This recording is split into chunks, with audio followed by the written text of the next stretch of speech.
Thank you very much for your cooperation. We'll be starting a second session on the lessons from the history of the 20th century, the era of the two world wars and the Cold War. Allow me to introduce the panelists. The session will be moderated by Professor Hosoya Yuichi of Keio University. Panelists include Professor Barack Kushner and Professor Nakanishi Hiroshi and Professor Shimazu Naoko. Their bio is available in the handouts. I would now like to give the microphone to Professor Hosoya. Let me commence the second session of today. I am Yuichi Hosoya. I'm a professor of international politics at Keio University and also senior adjunct fellow at the Japan Institute of International Affairs. Firstly, I would like to repeat my gratitude to the organizers of this conference, particularly President of this JAIA, Ambassador Sasai, for organizing this wonderful conference. Every year, I think that the importance of this Tokyo Global Dialogue has been increased. The focus of the second session is on the history of the 20th century and its impact upon the current international affairs. The title of the session is The Lessons from the History of the 20th Century, the era of the two world wars and the Cold War. Of course, this topic is quite huge. But we often said that now we are in an era of turning point in global history, as former Prime Minister Fumio Kishida has repeatedly mentioned. So it's now very important to understand the nature of the changing of the changes in the global history. And we have really excellent speakers in this session. Let me briefly introduce our panelists today. Our first speaker is Professor Barack Kushner. Professor Kushner is a distinguished historian and serves as a professor of East Asian history at the University of Cambridge. His notable works include The Geography of Injustice, East Asia's Battle Between Memory and History, published in 2014. And Professor Kushner is also very famous for his own research on Japanese ramen. His book on the Japanese ramen is already translated in the Japanese language and quite broadly read. And he often comment to Japanese newspapers on ramen as well. In addition to, of course, his research on East Asian history, modern history. And second speaker is Professor Naoko Shimazu. Professor Naoko Shimazu is currently teaching at the Tokyo College, the University of Tokyo, a new institution within the University of Tokyo. But previously, she has been teaching at first at the Birkbeck College at the University of London, and then the National University of Singapore in Singapore. She has been writing many, many books, of course, and articles, and her first monograph entitled Japan, Race and Equality, the Racial Equality Proposal of 1919, has been broadly cited and referred and read. And her research on history, including particularly racial aspect in it, is quite important in many ways. So we are I'm particularly looking forward to listening to her idea about how we should understand the important issue. And our third speaker is Professor Hiroshi Nakanishi.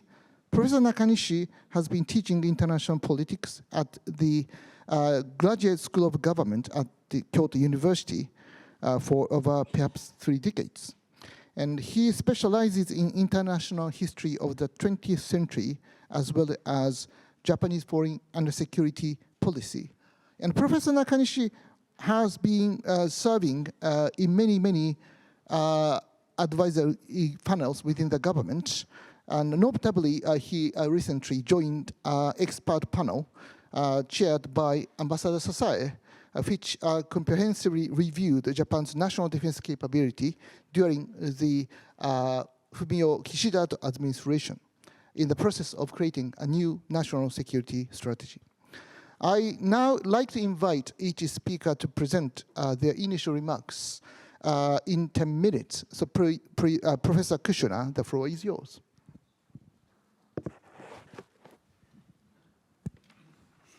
Thank you very much, Hosea Sensei. I'm going first, so I'm kind of the warm-up act for this panel, or the zenza, if you want, kind of to think about it in terms of rakugo. Thank you very much for the opportunity to discuss historical issues I've been examining regarding the end of the Japanese Empire and the search for justice in its aftermath. This is the 80th year of the end of World War II in East Asia, and we continue to debate why Japan launched a war first in China and then against the West, while assessing the reasons behind its ultimate loss.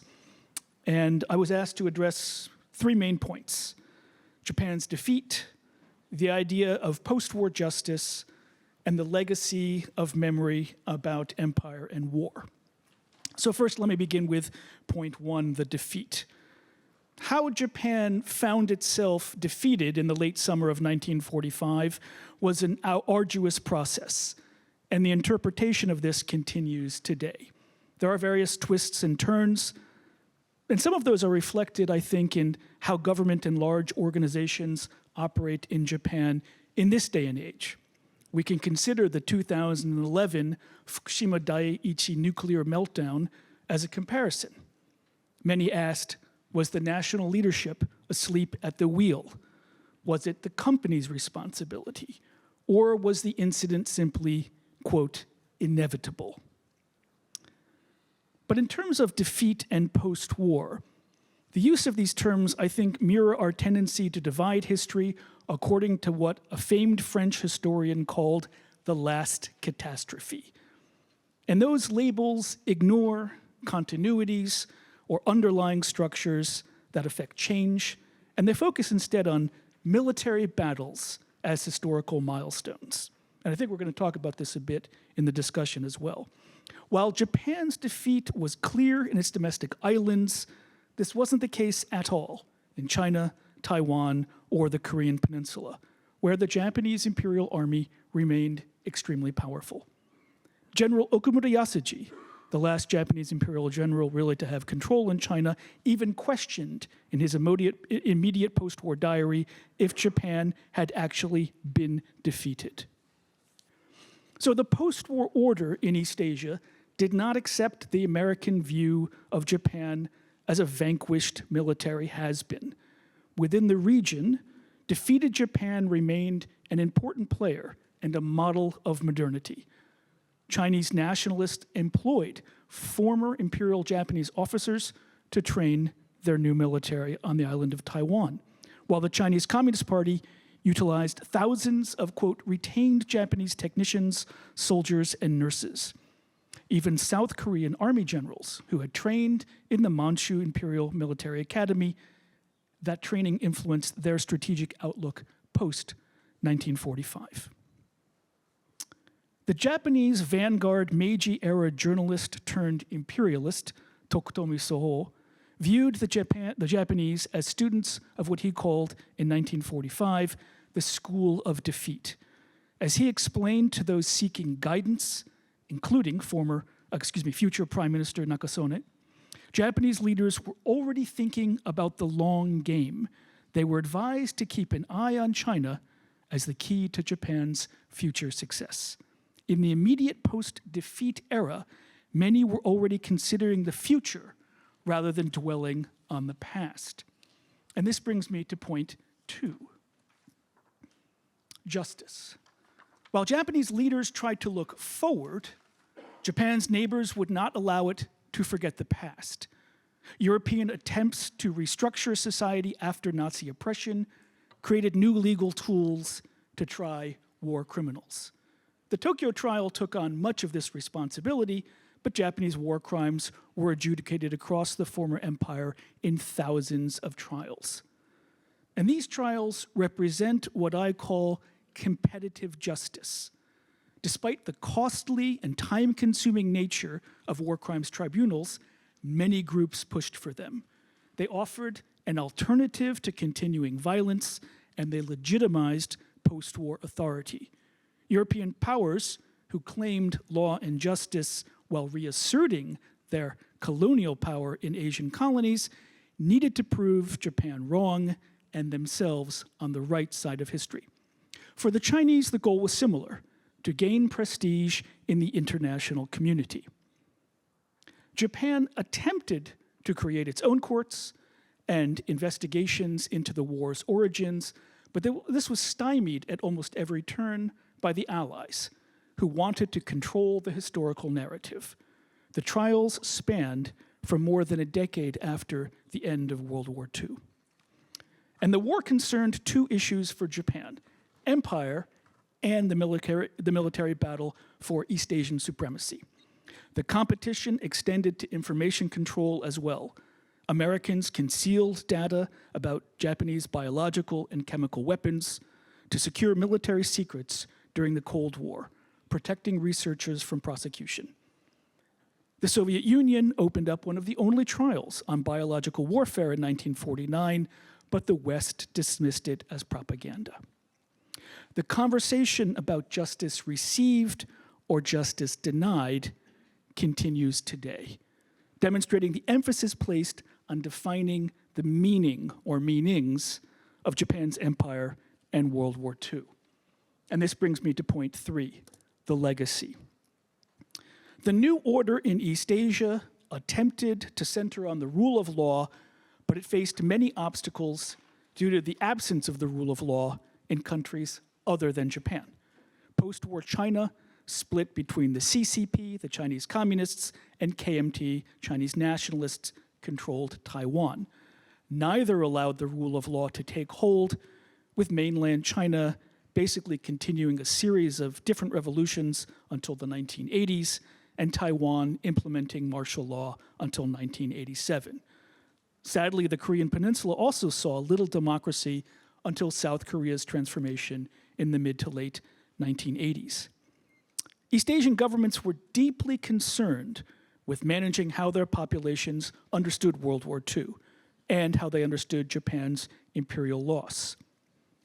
The situation in the immediate post-war saw crumbling former European imperial spheres competing as two new superpowers emerged, the US and the USSR. And this history, I argue, continues influencing politics through courts and laws limiting historical interpretations.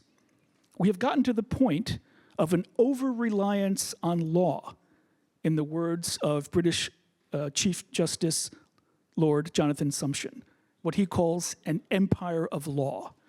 Courts have become the primary venue for resolution and reconciliation, which he believes sideline significant political and civilian processes. And this has become evident in Japan's bilateral and in sometimes multilateral relations, where imperial-era crimes are consistently addressed in courts rather than through political discussions or civilian dialogue. And this brings me to my conclusion. Where does my short intervention leave us? I argue that historical narrative is a driver of ideology, and that is often overlooked in contemporary political discussions. History drives politics in significantly different ways in East Asia, often serving as a political weapon. While Japan adequately remembers the war, the empire's multiculturalism and complexities have often been forgotten.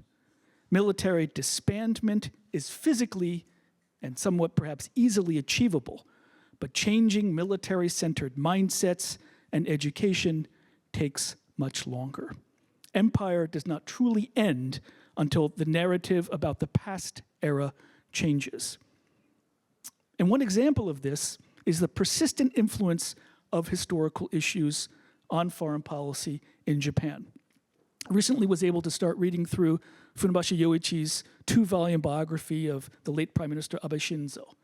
And in that biography, 30% of the chapters deal with legacies of empire and Japan's wars, a proportion I would argue mainly unmatched in other democratic nations' foreign policies.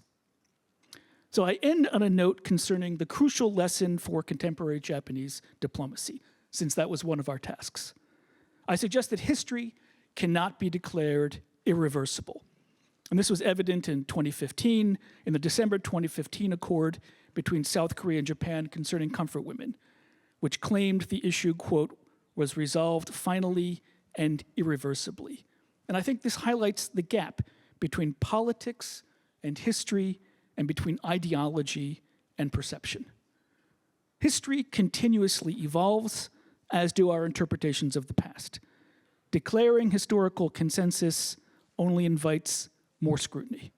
True reconciliation requires constant engagement, understanding that while justice may be finite, reconciliation is an endless process based on both present and, importantly, future behavior. Thank you very much. 以上です。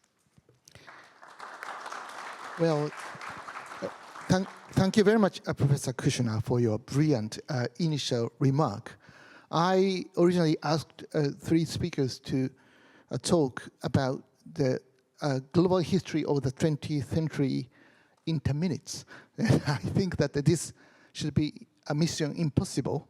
But Professor Kushner actually pointed out three extremely important viewpoints to understand the 20th century global history, particularly modern East Asian history, particularly by focusing on the importance of the legacies of empire. And the legacy of the empire actually should be understood in many different perspectives, like in Ukraine, in Taiwan, in many places in the world. We also always have to think about these legacies of empire to understand the current international politics. So history often strikes back when we ignore it. So to try to prepare for it, to try to prepare for the new evolution of history, we need to deepen our understanding about history. So then I'd like to ask Professor Nakanishi, and I ask him to focus on the Japanese strategy in the 20th century. Thank you, Hosoya Sensei, and good afternoon, the distinguished audiences. It is my pleasure and honor to be able to talk in front of the audience here in this sixth Tokyo Global Dialogue. Although, like Hosoya-san said, the mission we are assigned is something impossible. To talk about the 20th century history in 10 minutes. So I'd like to speak out from my memo in order not to talk too much. The first, like Kushner Sensei mentioned, I'd like to talk about the history never ending. First, I'd like to talk about the notion of the 20th century. And then second, I'd like to touch upon the Japanese experience, particularly the post-war Japanese foreign policy experience. The conventional idea of the 20th century is the so-called short 20th century, first named by historian Eric Hobsbawm in late 1990s. The title of today's session, Two World Wars and the Cold War, basically follows the notion of the 20th century. But from today's perspective, as well as global perspective, I prefer to discuss the long 20th century, which in my opinion started in late 19th century and ended in early 21st century around 2008. The end of the 19th century was the period of the rise of the West. The United States, Japan, and Russia, China, Ottoman Empire, India were actually rising, experiencing the changes in politics, economics, and technology, culture. Later in the course of the 20th century, some of them succeeded relatively, and others failed. The most successful one was obviously the United States. Japan despite devastating defeat and losses, generally made success. While China, Ottoman Empire, India had severe experiences. Russia was in the middle case in the sense that while the Tsarist Empire failed, but as the Soviet Empire, it succeeded to some extent. The winning strategy in the middle of the 20th century was to combine the manufacturing industrialization with the unified nation and a strong state. The end of the 20th century saw the unraveling of this winning strategy with the financial monetary globalization and increasing information industry. The strong and unified state with large manufacturing industry has now becoming obsolete. Global supply chains and technological innovation, particularly in information technology as well as bioindustry, supported by financial capitalism, became the winning strategy. Hence, the decay of the mid-20th century institutions inside and outside of the state, which we are observing today. Year 2008 was the benchmark year of the turnaround, and we are looking at the end of the end in the form of two ongoing wars and the Trump administration 2.0. All these are more or less, all these wars, as well as the current American administration, appear to be more or less nostalgic and backward-looking. But given the uncertainty ahead, people tend to linger on the good old days, though they will never come back. Then I'd like to talk about Japan and the Japanese strategy. Even though this year is in many ways memorial in the sense that we are having the 80th anniversary of the end of the war, as well as the Showa 100, which started in 1926. Nobody cares about the 200th anniversary of the writing by Aizawa Seishisai, whose book title was Shinron. Aizawa was a scholar in the middle school and has written on the notion of the imperial institutions as well as the foreign policy, but his writings is not well known today. But I think the book Shinron was the first modern strategic writing by a Japanese, combining three key elements of national strategy: the national constitution, economic welfare, and external security. In a macroscopic view, I think there are roughly three periods of strategic priority in the last 200 years. The first period was mostly in the 19th century until 1889, when after the Meiji Restoration, Japan found the solution of the national constitution in the form of the imperial constitution promulgated in 1889. The second period was from 1889 to 1945, when Japan sought the external security by expanding its sphere of influence and then empire around its neighbors, and faced the severe defeat through the Second World War. Because of the time shortage, I talk mostly on the post-war Japan, where economic prosperity and the national constitution were given higher priority, while Japan depended for external security on American-led international order. The United States military deterrence based on the forward military presence and the nuclear arsenal, and the American economic commitment for free trade both matched Japanese interests. While Japan increased its burden sharing in upholding that order in the last 3 to 4 decades, probably now is the time to think of the new strategy, combining the 3 elements Aizawa Seishitsai talked about 200 years ago. Then I'd like to talk about the lessons of the 20th century for the future. First, no one will be like mid-20th century United States, including the United States itself. And nobody will replace the United States in the coming decades.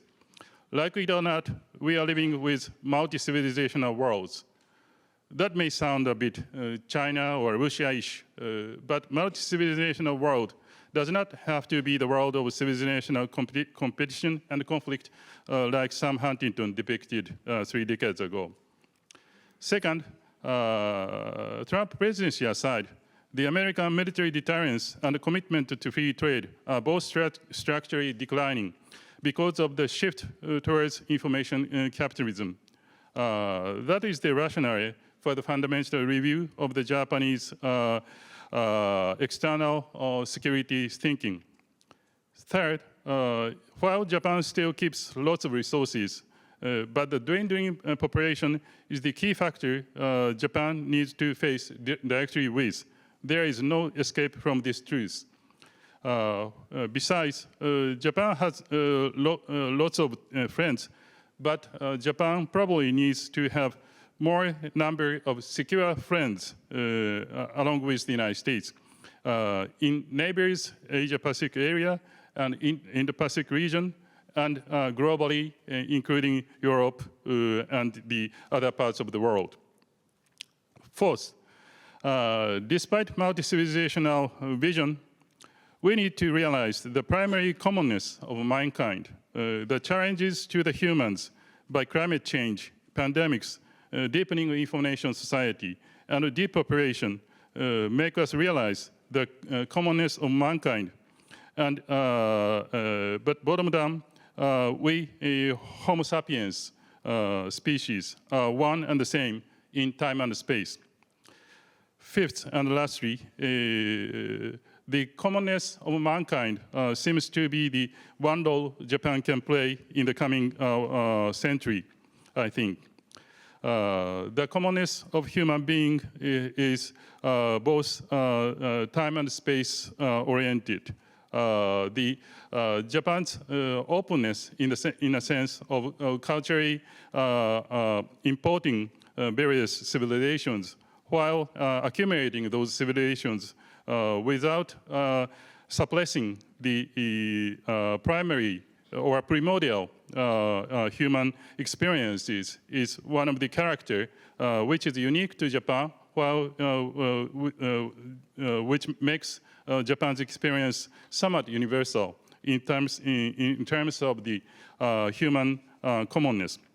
So I think Japan needs to permit that sort of self-recognition into various aspects of Japanese policies, particularly in the foreign policy, diplomacy, economy, and culture. I'd like to stop here. Thank you. Thank you very much, Nakanishi-sensei, for your excellent talk on the Japanese strategy. I always feel that Japan can make a difference. And that's why Japanese strategy matters.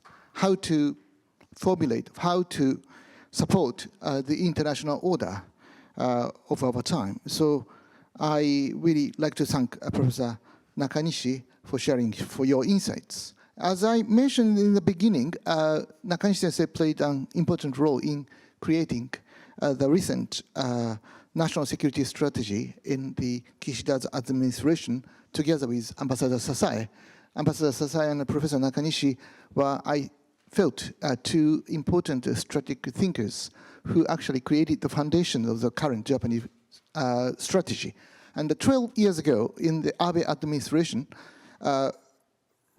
previous time, Professor Shinichi Kitaoka played a significant role in creating both Japan's national security strategy as well as Abe's statement, historical statement. So we have in this room so many Japanese mainstream strategic thinkers. So I'm looking forward to the discussion afterwards. Then I'd like to invite Shimazu sensei.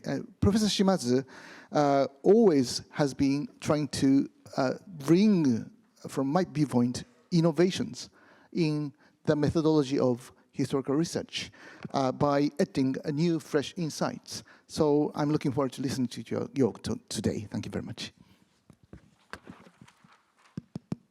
Hello, good afternoon. Thank you very much for inviting me to this panel, and thank you very much for giving me this opportunity to revisit one of my favorite topics, which is to do with Japan and race and racial equality. So how do we understand Japan and the Japanese historical experiences in terms of the framework of global history? For those of you who are familiar with global history, possibly one of the most useful treatments of this subject is the book published in 2016 called What is Global History? Written by Sebastian Conrad, who is Professor of Global History at the Free University of Berlin. Now, what is interesting about Professor Conrad is that he started out his research career as a historian of modern Japan. And indeed, this is when I first met him at the Institute of Social Science, or Shaken, of the University of Tokyo in the 1990s. So for the purpose of my brief talk, it is significant that Professor Conrad, who is now one of the big leaders, intellectual forces behind global history, was a historian of Japan because of what Japan symbolized in the early 20th century world. So my task today is to offer some thoughts on how we can understand challenges that Japan faces through the lens of global history. I decided to do this by focusing on a diplomatic event that happened at the Paris Peace Conference of 1919 after the end of the First World War. Because this case study offers important implications for understanding how Japan was connected globally with the key issues of the day.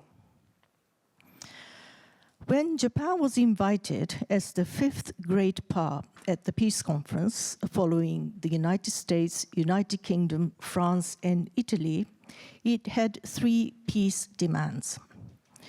Two of them were territorial in nature, namely the German concessions on the Shandong Peninsula in China and the islands, former German islands in the Central Pacific. The one I'm going to focus on today is what is known as the racial equality proposal. The Japanese delegation wanted to have a racial equality clause inserted into the covenant of the League of Nations, which was being negotiated in the League of Nations Committee, chaired by the American President Woodrow Wilson.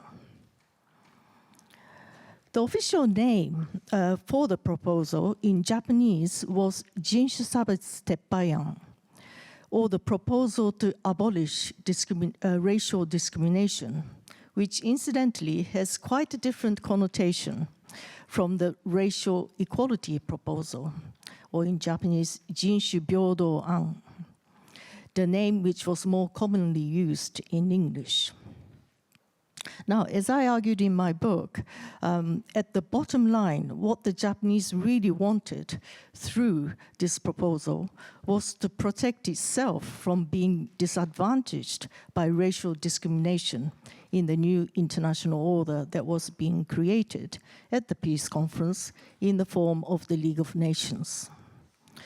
Ultimately, the Japanese proposal went through a protracted negotiation, only to be defeated by a unanimity voting imposed by Woodrow Wilson as the chair of the committee.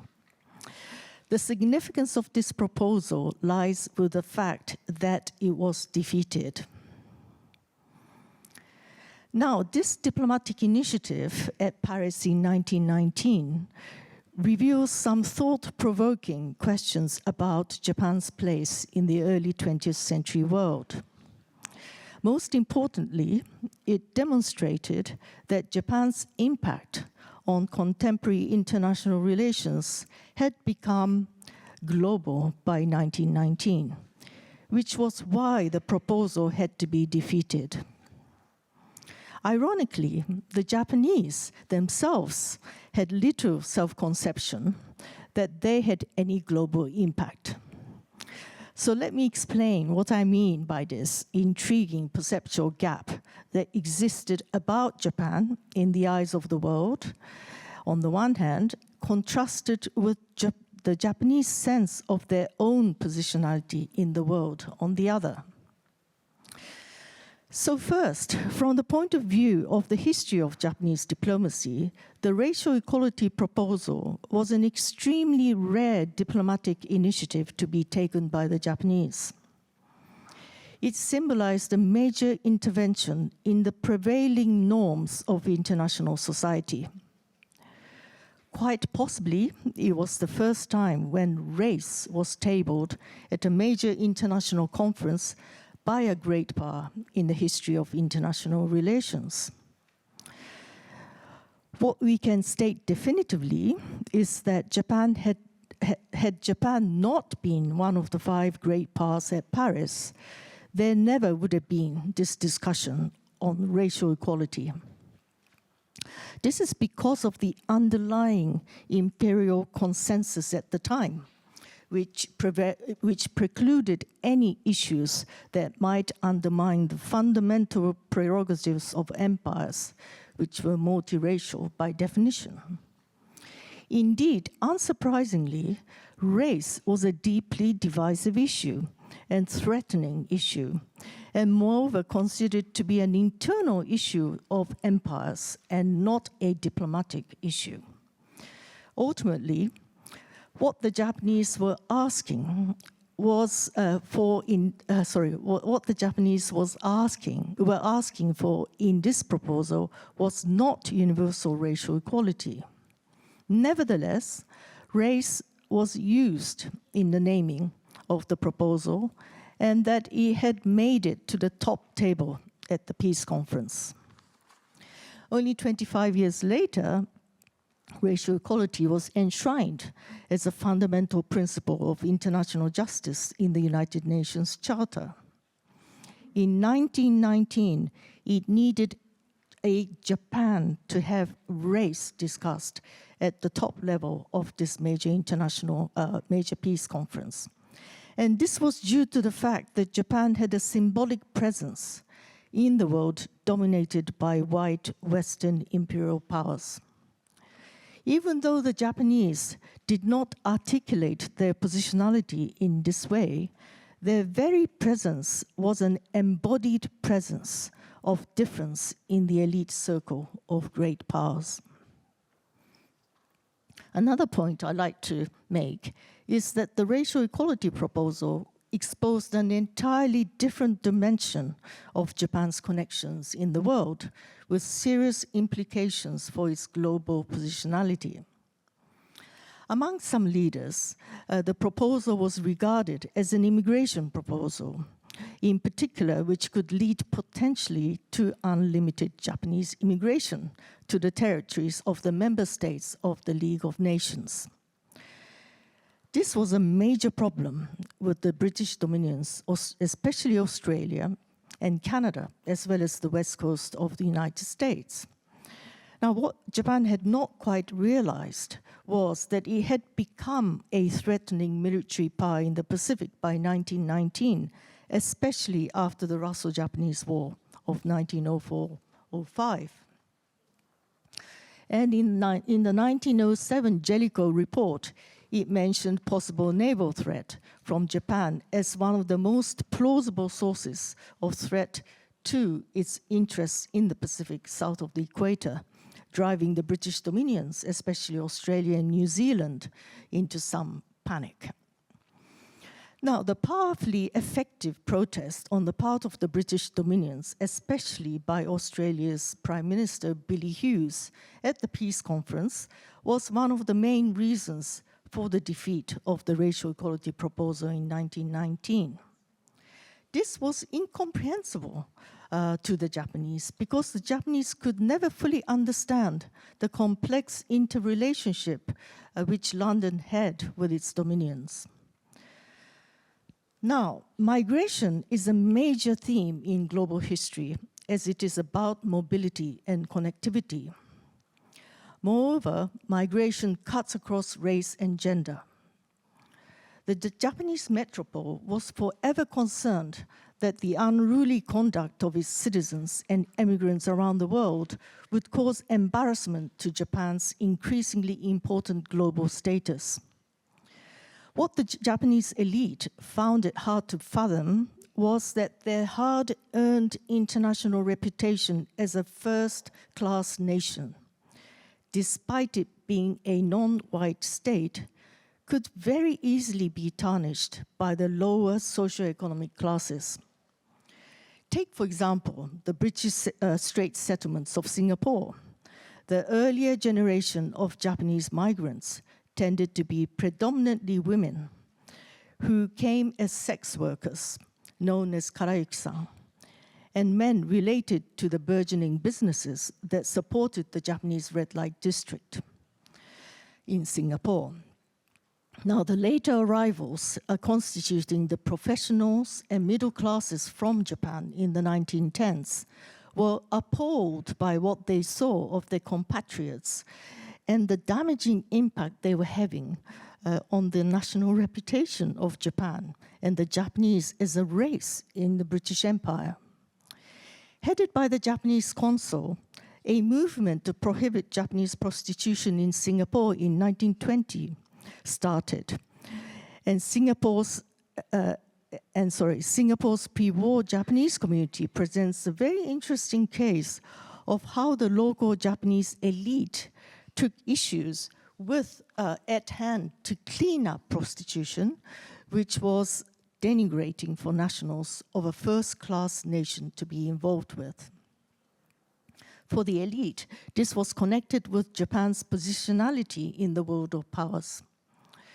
But the elite conceptions of being constantly challenged by the lower classes, which through migration were connecting with territories around the world, around the Pacific Rim, is a very important reminder that politics can have various dimensions to consider.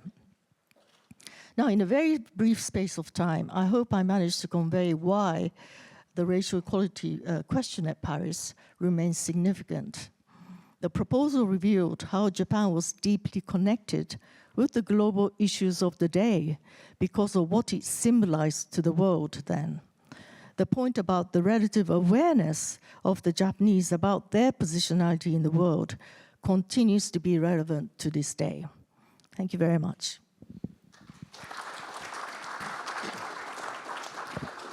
Well, Shimatsu-sensei, thank you very much for providing us an important insight to understand how Japan was facing nearly a decade ago difficulties in being treated as an equal status in the international community. And nowadays, I think that many countries are following the Japanese path to be treated equal in the international community.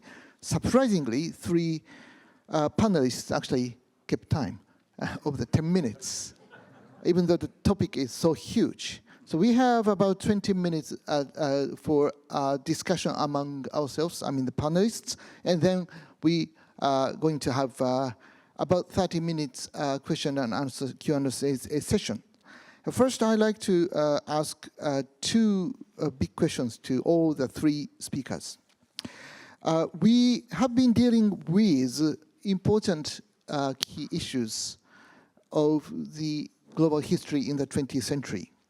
And as I mentioned in the beginning of this session, former Prime Minister Fumio Kishida was repeatedly mentioning that we were in a turning point in history, world history. And I think that the historians are usually good at understanding both changes and continuities in history. We are now seeing the start of the second Trump administration, and many saying that the second Trump administration will be quite revolutionary. And also, we are seeing the rapid rise of the so-called Global South. And together with the continuation of the war in Ukraine, devastating war in Ukraine. So those factors are often regarded as an important element of big turbulences in global history. So I first like to ask each speaker to place the current turning point in much broader historical perspective, whether this is really revolutionary change, whether these are really drastically changing international order, how, if this is the case, how these are going to radically change the current international order. I know that historians are usually quite modest, not to try to predict the future, but I really like to ask the insights of the three speakers. And then the second question, nearly a decade ago, Japanese Prime Minister, the late Shinzo Abe, issued a 70 years anniversary of the ending of the Second World War, a so-called Abe statement, a historical statement. And this year, as Professor Kushner already mentioned, this is the 80th anniversary of the ending of the Second World War. Unavoidably, we are going to face many, many difficult historical issues. But we do not know whether Prime Minister Shigeru Ishiba is going to issue a new one. Maybe not, but maybe yes. It depends on the politicians who evaluate the importance or the meaning of the historical statement. But anyway, this is the 80th anniversary of the ending of the Second World War. So this year, as I mentioned, we have to prepare for some of the new evolutions or new trends in facing difficult questions which relate to history.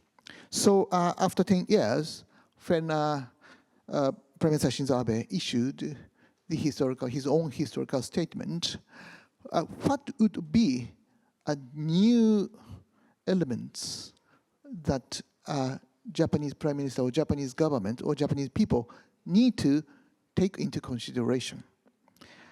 So the same order, may I ask? Yes, please. Okay. You asked us this in the preparation room, and I've been squeezing my head to think about how best to respond. I refrain myself from constantly using the phrase turning point in world history. And I like to think of the well-known Oxford historian Margaret Macmillan, who writes on war history a lot, who also, in her words, refrains from using that term because she feels that if we're constantly talking about a turning point in history, then for those of us that are living through the here and now, every moment is a constant turning point. And therefore, you're in a constant state of aroused anxiety in thinking about, oh, this must be the worst, or this must be the best of times, both of which are, in her opinion, is not a good thing. And so she feels that slow and careful reflection is what history is about, because it allows us to avoid this heightened state of constant arousal about the best of times or the worst of times. I think the worst of times idea gets us into trouble because we just become despondent.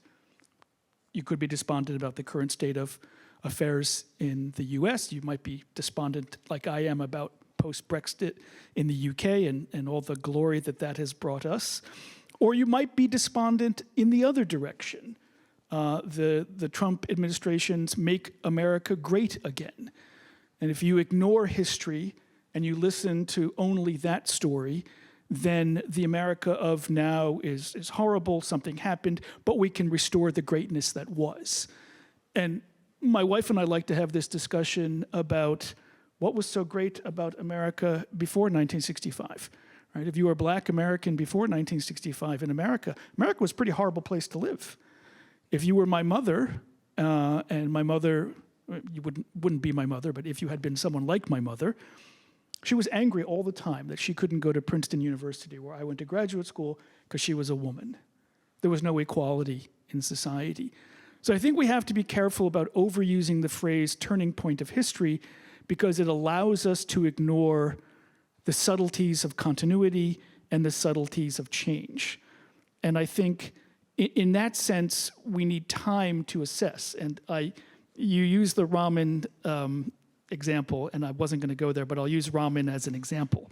Right? You don't make good ramen dashi soup in an hour and 15 minutes, however pressed you are. Right?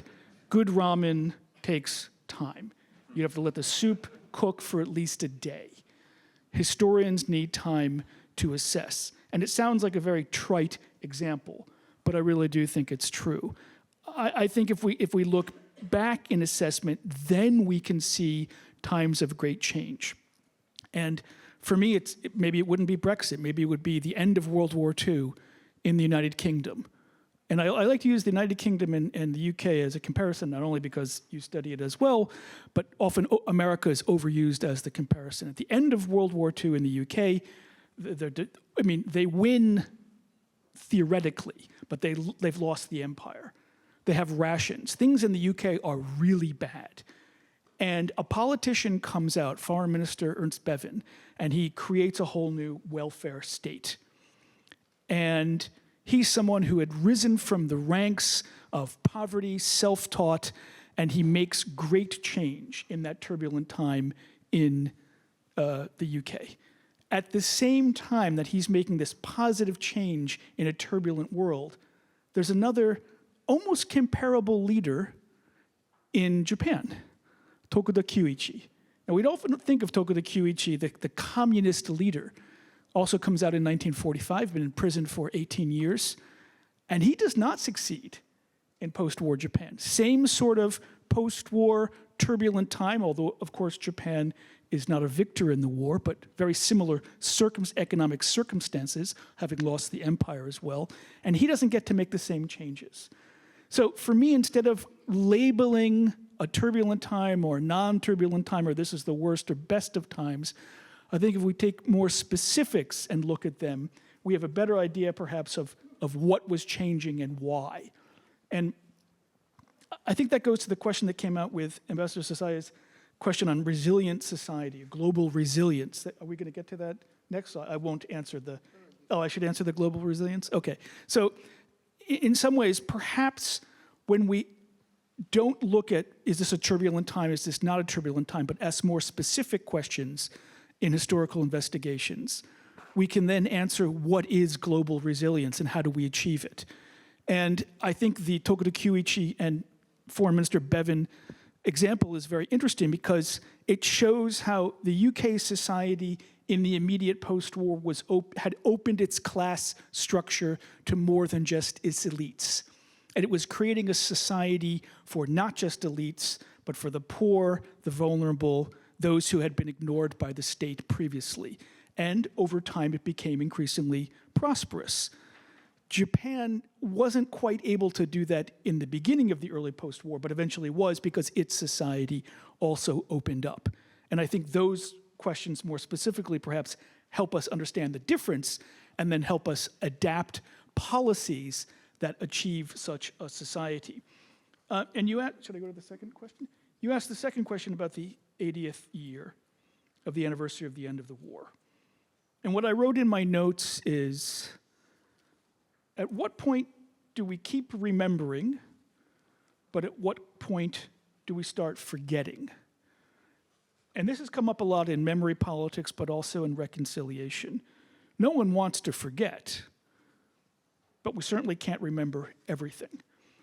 And one of the issues, perhaps, that might be of aid in thinking about where do we go in the future is to focus on an area where I don't think perhaps Japan or the Japanese government has been as successful in considering, and that is demonstrating how much Japan has changed from 1945 until the present. Japan's past, its imperial past and its imperial crimes are well remembered in East Asia.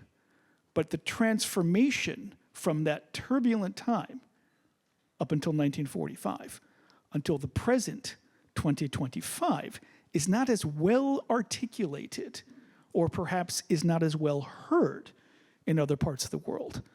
And that might be an area for consideration in the future. Well, thank you very much for your elegant answers to difficult questions. It's nice to ask difficult questions without answering to them, but I learned many things from you. I just forgot to ask one additional question. That's why you touch upon it a little bit about the resilience. I originally wanted to ask a question about the meaning of resilience from the historical point of view, because resilience means that there must be something that we need to defend, like liberal norms, rules-based international order, something that we really have to defend. So that's why we have to think about the resilience of some of the important norms and institutions. But at the same time, we need to be flexible enough to respond to the new evolution of history, which we are now facing.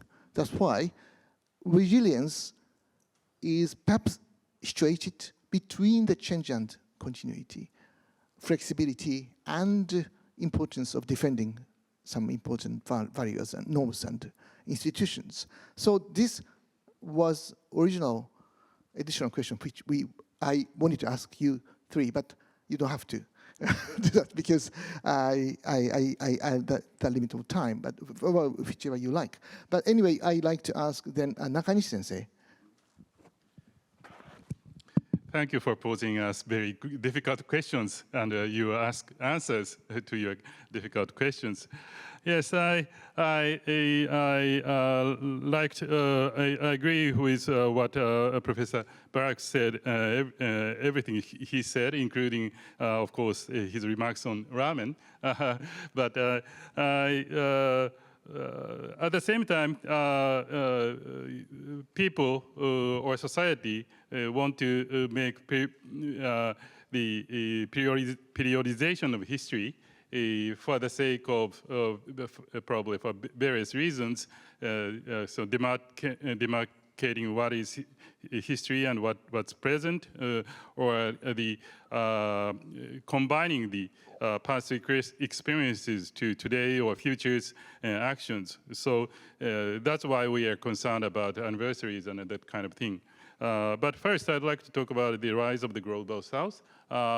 Everyone, I mean, not many people like the word Global South because it's very divergent and non-existent grouping name or something like that. And I agree with that. I don't think there is sort of a unified agenda or the scheme or the networks, even networks among the so-called Global South. Of course, there is no clear definition of who belongs to global south and who are not. But at the same time, I think if the word means that rise of the so-called West, of course, this is another derogatory term, but those countries, regions, populations who are not having the predominant positions in the course of the political history in the 20th century, I think the rise of those people, those regions, those countries, the trend of this century. Of course, there are various reasons, but I think the general technological trend is moving towards that direction. We are now talking about, like I mentioned in my presentation, we are talking about the information technology and the biotechnology, the kind of newer technologies from late 20th century to 21st centuries.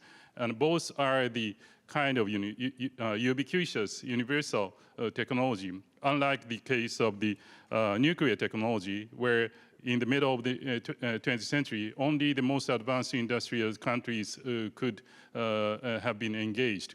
Of course, you need some resources, both the technological tools as well as money to conduct the kind of innovation in those IT or bios. But after all, those spheres are very much widespread among human beings. It's not elitist. It's more universal, more popular, oriented masses. So for those who are in the sort of inferior position in the course of the 20th century are kind of gaining ground because that kind of technological orientation has been shifted towards more of the popular oriented technology. So I think that's the fundamental reason of the so-called global rise of the global south. So I think we cannot ignore that trend in this century. Secondly, I'd like to talk about the 80th anniversary question. Personally, if I'm asked whether the prime minister of the summer of in Japan, who may not be necessarily Ishiba-san, but anyway, if I'm asked whether he or she should talk about the 80th anniversary speech, I will advise not to do that because it's getting to be more and more of the 10-year sort of convention to talk about the our sort of judgment of the last war, and always the discussion is if there is anything new that may be bad from the last three speeches in 50s by Murayama, 60s by Koizumi, and 70s by Abe. So those kind of things are pretty silly. So I don't think it's a good idea. But if there is a need to do that kind of anniversarial speech, I think he or she should talk about the 80 years of peace Japan experienced, partly thanks to Japanese people's efforts, but of course partly because of the international environment in this part of the world. But anyway, our experience in the last 80 years is a very important one, given the today's very much violent situations around the world, not only the wars, but also the social violences by particularly the cyber world. So talking about peace seems to be the importance. And that relates to your another question, resilience. And In my view, resilience means what Charles Darwin talked about. The one who can survive is not the strongest one, but who can change itself. So I think the international order, or the order in general, has to change itself in order to survive. That's the definition of resilience. And so I think it's a bad idea to stick to any kind of specific institutions, norms, systems, or the materials which you have to keep. You need to have the sort of the general combination of what we have now, and I think that's that leads to the notion of peace. That has to be kept as the resilient order in the last 8 years. I stop here. Well, thank you very much, Nakanishi Sensei, for sharing your valuable insights with us. Shimatsu Sensei, dozo. Yeah. Okay. Thank you very much. It's a very hard act to follow after Professors Krishna and Nakanishi. Perhaps if I could sort of raise some points, sort of pertinent to the questions that Professor Hosoya raised in the beginning.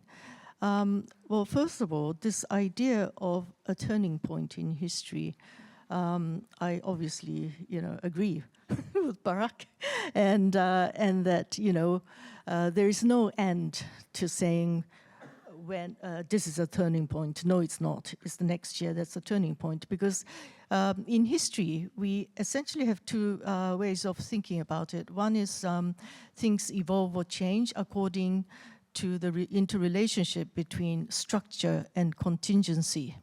So this turning point idea is actually to do with contingent factors in history, in human history, and how society changes. And they could be small contingent factors, or it could be large. But if you look at history as such, this is almost always happening somewhere. So yes, of course, to us today, and particularly to those of us in this room today, because we tend to be of the older generation in society, and we remember things like what it was like in the 60s, 1960s, or maybe even before, 50s. And we have that historical sort of like longue durée view of history. And this is why we think about, when we think about things like, is it a good idea for this past, whatever the structure that might have been in place, to change? We always, our constant source of reference is actually our own experiences. So if you think about the many generational changes that had happened, and if you ask the young people today, they have no sense of what we consider as the kind of long past, this 80th anniversary of the Second World War and so on. So one thing I always kind of think about is, for those of us here, when we think about the 80th anniversary and the significance that this might or might not have, is this the kind of question that we ought to be asking? Because why aren't we asking the younger generations? Because it is them who are the future of the world that we live in. And they would have a very different sense of the past, because they have not experienced the Cold War. I mean, for many of us here, Cold War was a given. And it was an incredible surprise that the war ended. But the generations today, it's what's that? What's Cold War? And when we teach history in universities, this is the kind of question that you got to deal with. So I think it might be worth thinking about generational differences in the way in the way that we perceive the past, and what is it that we have to conserve or protect. Now, the second thing is actually to do with this kind of status quo. Why are we talking about resilience of the international order? It's because we believe that the status quo is better than whatever's going to happen next. But in history, as we all know, things have always evolved. And this is, again, what Professor Nakanishi was also emphasizing. So is it actually a good idea to try to think about protecting what we have now? Instead, should we not be thinking about how we can make things better rather than protecting what we know? And as Barak said, it's not at all the case that post-war period has been good for some people, and also maybe for generally speaking in societies at large. So I think it's that sort of like, where do you stand in relation to the issue that you're discussing, which is actually incredibly important, and we should not assume that we're all one and the same, because we're actually very different, and we have very different experiences, and maybe the way that we see about the world is actually quite different from the neighbor that you're sitting next to. Now, about this Global South, because I've been working quite a lot on the Global South, particularly the 1955 Bandung Conference, which took place in Java, Indonesia. As you can probably see by now, I really like conferences. All my research topics tend to be about conferences. But anyway, this idea that Bandung, or the idea of the Global South, could possibly decenter the Western-dominated international system or international kind of norms, expectations, has been around for quite a long time now. So this year is the 70th anniversary of the Bandung Conference of 1955. And so, in other words, what I'm saying is that ideas actually take a long time to change, particularly if it's a fundamental idea like paradigm-shifting ideas. And so to that extent, yes, the Global South and the increasing importance of these countries that now occupy about 120-something odd countries in the world is actually a really significant force.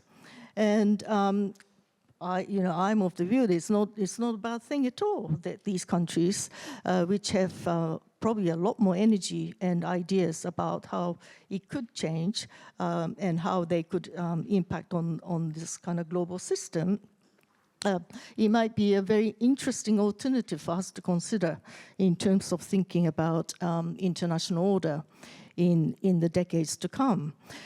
Now, I just like to say, because I've been an outside, although I'm Japanese, I have lived outside of Japan all my life. And I, really 53 years outside of Japan. So I have been a Japan observer watcher and sort of part insider, but mostly outsider. And having come to Japan a year and a half ago, I now truly know that I am forever a foreigner, wherever I live. But that's not a bad thing, because I've been, as a very keen Japan watcher over the years.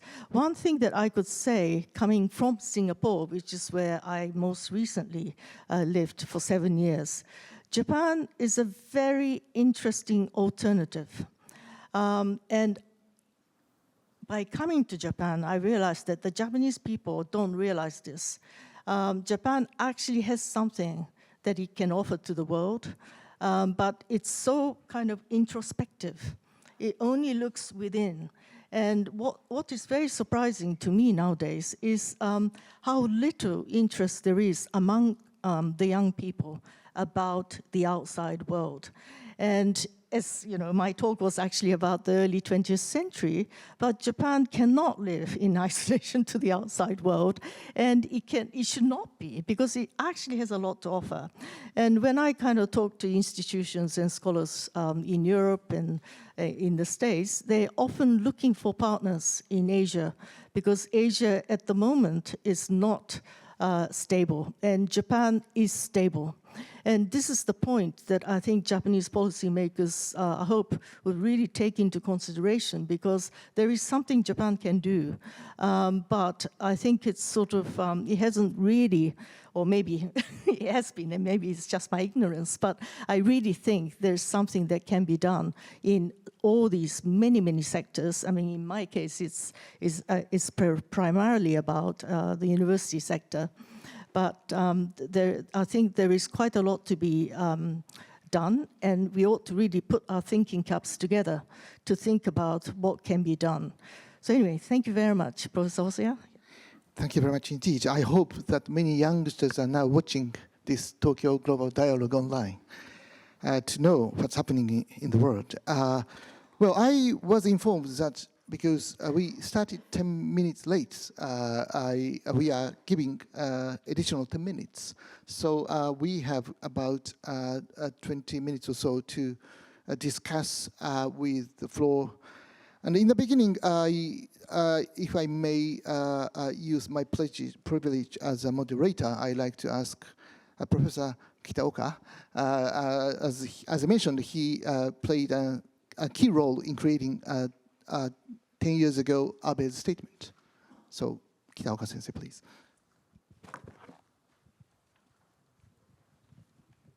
Thank you very much, Hosoya-san. My name is Kitaoka, Emeritus Professor at University of Tokyo, former President of Japan International Cooperation Agency, JICA, and former Ambassador to the United Nations.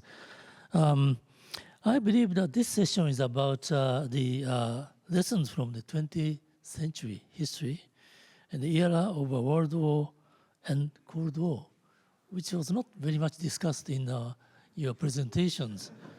When we look at the very beginning of the 20th century, the world was dominated by several Western countries, all Christian countries. And then after them, Japan was rising. In the late 19th century, there was an argument in Japan, even in Japan, that we should be, how about changing our religion to Christianity in order to be accepted as a legitimate member of the powerful countries. But now, look at the world. The Christian countries are minority, okay? Look at the G20 and then a variety of the countries. In early 20th century, several countries with colonies, they fought each other, terrible fighting. And during that fighting, they tried to make use of the colonial powers. And then when Japan invaded into Burma, for example, Japan fought with the Indian soldiers rather than British soldiers. Then when Vietnamese wanted to fight the war of independence, the soldiers were mainly from Africa and rather than France. Okay, nowadays, you know, the technology produced by the Industrial Revolution was only monopolized by the Western countries in early 20th centuries. But not, it's everywhere. With the assistance of those countries, rise of India, one of the very important things, rise of China, very important. So the change was very important. Another big change was the invention of nuclear weapons, which is a kind of veto against any kind of criticism from others. And also another important thing was the rise of Marxism and some other totalitarianism ideas, which was about to go, but not really, which is still existing in China and some other countries, with the highly developed technology of controlling the people. So those countries, important things are not discussed fully. That's some of my minor complaint. Okay, let me say about something. I was, I played some role in Prime Minister Abe's issuing the 70th anniversary statement. I'm quite opposed to the new idea of 80th anniversary. We don't have enough time, enough energy, right? By issuing a very important statement, can Japan and East Asia or world can become safer, richer, happier? No. We do not have enough time to engage in this kind of activities. Of course, there's another kind of idea of issuing some statement looking back the rise and fall of Japan within, and how Japan prospered and stagnated and tried to go ahead. This kind of reflection might be possible, but still the statement centered on the aggression and apology is something we should not do, because that is not a way by which we can become safer and richer. And then, what then Japan's role is that this is to follow up the statement or question from the Mr. Otsuka in the final session. In the former session, Admiral and Ambassador Otsuka said that he believed in working as an admiral, as a Navy sailor, and believing in the common values. Common value? Is Mr. Trump committed to any value? I wonder. And on the other hand, by committing to very advanced liberal values, can we embrace the developing countries now? No, I don't think so. Japan, JICA started our ODA 70 years ago. And then during 1950s, 60s, Japan was criticized by UK, France, and other Western countries. Why Japan was assisting those kind of authoritarian countries, undemocratic countries? We said that, certainly, but they are not terribly authoritarian. They are certainly stable. By supporting them, if they become richer, then they may become democratized. It was realized. That was a very great success on our side. And of course, it was made possible by the hard working of the people in Southeast Asia, but Japan played some role in it. By not sticking to the universal values strictly, but a little bit, ambiguously. For example, in Pakistan, Western countries criticize Pakistan for, discriminating women in education, for example. Women are weak, so they have to be protected. So they are not allowed to go afar. That's why they cannot go to school. Then the literacy rate is very low compared to men. It is criticized. But Japan's approach is not like that. We do not criticize. We do not take the name and shame approach, but we quietly build small schools near their villages. And then this is what I call the indirect and the long-term approach is very much needed to embrace the developing countries. Unless we can embrace many of the developing countries, we cannot re-establish the world order today. Therefore, this is probably the role of Japan. Then, in other words, the redefining or the universal values so that they can be accepted by the developing countries are very important. This was, in a sense, predicted by some Japanese people. Like, for example, Okuma Shigenov said the importance of the harmony of the West and the East by Japan. And also, when Japan was accepted by the United Nations, then Foreign Minister Shigemitsu said Japan can become a bridge between the East and West. That is, in a way, some kind of prediction by their instinct. So this is high time, I think. Therefore, rather than devoting our energy into the issuing another statement, we should think about our role in the world, and we should think about re-energize Japan's economy. Thank you. Well, thank you very much indeed, Kitaoka Sensei. Maybe we should have included Kitaoka Sensei as an additional panelist in this session. Then we could have additional insights on these important arguments that we couldn't properly provide. But let me ask one or two participants to raise question or comments. Akasaka-san, please.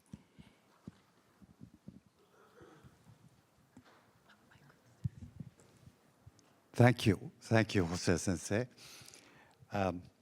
Taking lessons from the history of the 20th century, I'd like to ask a question to Professor Kushner, that do you see the indications right now of making the current days as the World War III.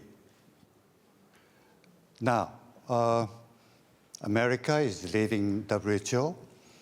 America is neglecting the rules of WTO. America is leaving Paris Agreement.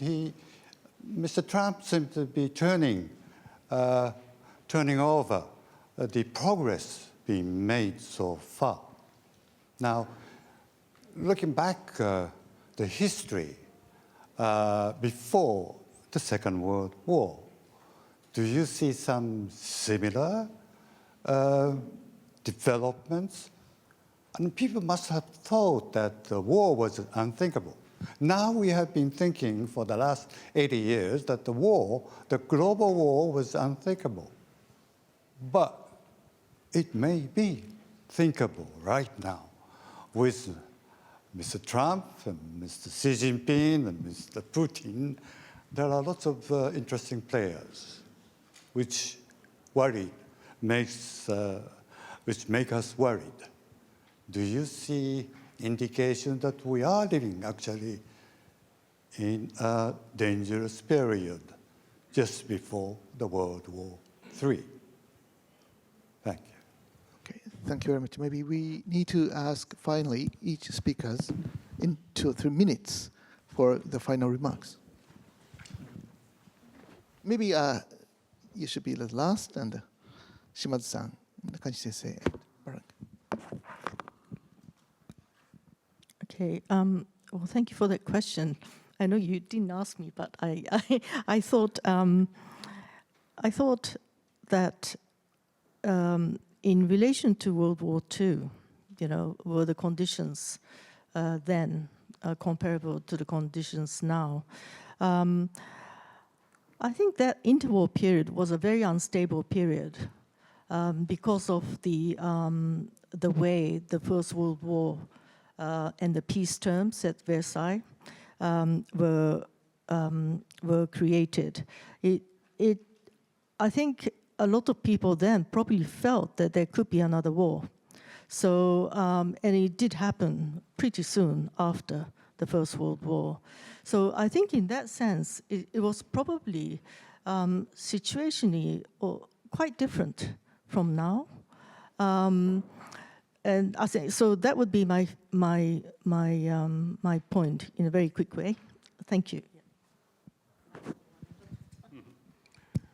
On the first, this Third World War, or any? Okay, okay, yeah, yes. As a final remark, I'd like to mention about the situation, the current situation in the world, and yeah, I think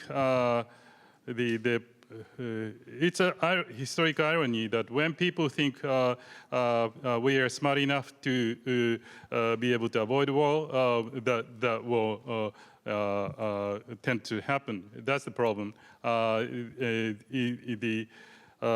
the time of the First World War, people thought that the war will never happen. We have been progressed so much that we know how war is stupid. But when the crisis started in Balkan Peninsula, they thought if war is inevitable, we know we can finish it quickly. And that it turned out a different way at that time. So I think everyone, including President Trump, think that we are smart enough to know that fighting the big global war is a stupid thing and not worth doing that. But at the same time, we don't know what will happen when the crisis escalates and how to contain that. So I have to say there is some chance of the global war, and unfortunately, but the only thing, not only, but the fundamental thing is that we should be modest in terms of what we know or the ability for future prediction. So that's the only thing I think we can be saved from the disaster. Thank you. Certainly, the Bulletin of Atomic Scientists moved the nuclear Armageddon clock 1 minute closer, I think, recently. So there's a lot of talk about this issue. I mean, I think the potential for World War III is very different, as my two colleagues were saying, than World War I and World War II. World War I is an extension of traditional war in a sense that goes awry. World War II is the protection of colonies and empire. In a sense, it ends with a nuclear war. World War III would be, on a world scale, would be something we hadn't seen before. It doesn't preclude local skirmishes from breaking out, as we've seen all across Europe and Africa and other parts of the world. But I would argue that one difference, perhaps, the turbulent issue that's different in at this moment in advanced countries is an issue we haven't discussed yet, which is the population. Population in Japan is plummeting. The population in many Western European companies without immigration is also bottoming out. The population in China, while it's huge at this point, there won't be that many young people. As each year progresses, there are less and less young people, and war is a young man's business. It's ruled by generations with gray hair, but the men that go in the field and the women that go in the field are much younger. Will the governments of tomorrow be able to convince the younger population as it dwindles that they want to go to war? And I don't think that's necessarily a question we've been asking or can answer yet. And that would be my answer right now. Thank you very much indeed. I always feel that history provides additional insights for our understanding of the current time. So I am extremely grateful that this time Tokyo Global Dialogue includes history session like this. And by thanking all the participants in this room, and also by thanking all the panelists who contributed greatly to the discussion, I'd like to close this session. Thank you very much indeed. モデレーターの細谷様、ありがとうございます。